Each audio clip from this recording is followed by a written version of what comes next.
Here with Andrea at the what do you call it? This is not a kitchen. What is this?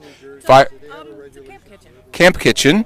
And tell us what you're brewing, Andrea. That is onions with pork loin and peaches. Onions, pork loin, and peaches. Is that a typical Revolutionary period meal?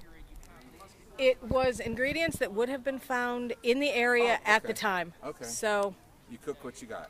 you cook what you got, and it sounded good. So, Now, will you serve that to the troops later on? yep.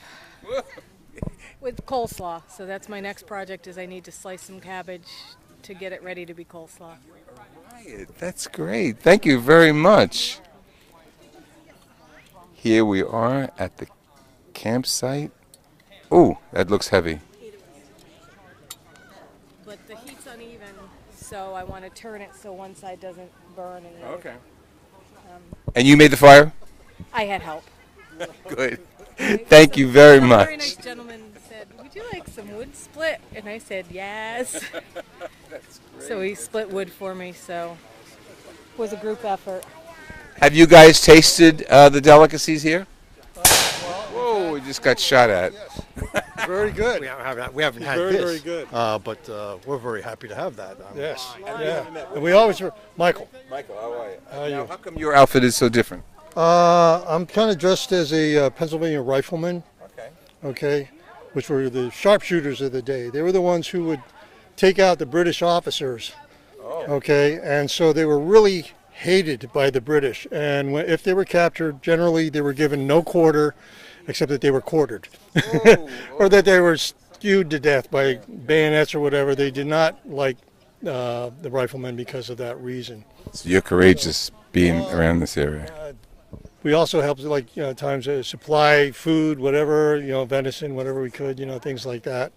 So Could you show us your weapon there? It looks like all it's. I have here is my knife. Yeah, it looks like it's a bone. This is actually, I made this from a deer antler.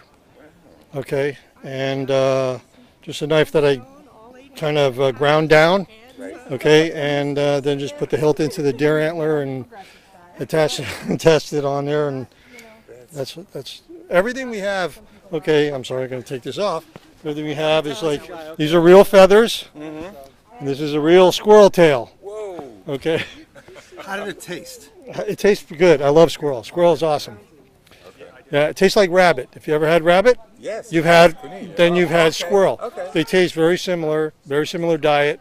So you are what you eat. Right. So that's the squirrel is usually just smaller. Right. And that's Now I know why Satan and my dog runs after them, because they taste like a rabbit. Yeah, it tastes like rabbit. That's right. Room for all of God's creatures next to the mashed potatoes. That's right. That's right. Exactly. Grew up on venison and rabbit and pheasant and squirrel. Though pheasant weren't around until around 1890, so there were no pheasant during Revolutionary War times. But they had a lot of turkey.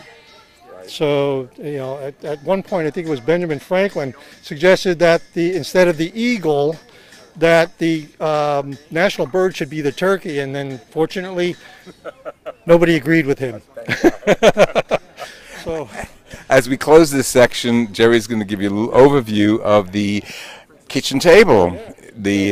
As the cook is preparing her coleslaw right next to the spices that we just had a tour of. Okay, we're going to continue our tour. Thank you very much. Nice meeting you. Stay well.